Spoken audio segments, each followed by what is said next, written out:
বিধায়ক জাকির হোসেন লস্করের বিরুদ্ধে ক্ষোভ বানভাসী মানুষের নির্বাচনের সময় গ্রামে গ্রামে ঘুরে ভোট ভিক্ষা করা জনপ্রতিনিধিরা আজ সন্ধানহীন।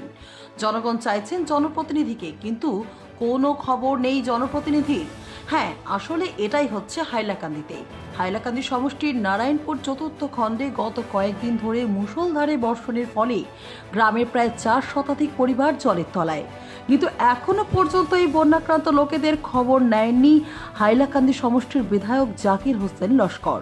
ফোন করলেও কোনো ফোন রিসিভ করছেন না বলে অভিযোগ বিধায়কের বিরুদ্ধে। 5 দিন ধরে কৃত্রিম বন্যার জলে প্লাবিত পরিবারের লোকেরা বিধায়ককে বহুবার ফোন করেছেন তাদের দুঃখ বলার জন্য, কিন্তু একবারও বিধায়ক রিসিভ করেননি তাদের ফোন। তারপর হাইলাকান্দি সমষ্টির বিধায়ক জাকির হোসেনের বিরুদ্ধে ক্ষোভ প্রকাশ করেছেন স্থানীয় জনগণ।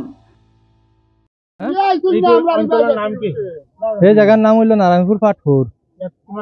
Narayanpur part 4 plus Narayanpur Tufana GP. এটা আছে নারায়ণপুর পার্ট 4, ইটরান্দি পার্ট 1, নাথাকান্দি আগলা টিল্লা, এর বাদে কাঞ্চনপুর পার্ট 1। গ্রাম আছে 8-10টা। মানুষ তো 15-20 হাজার মানুষ হইব টোটাল।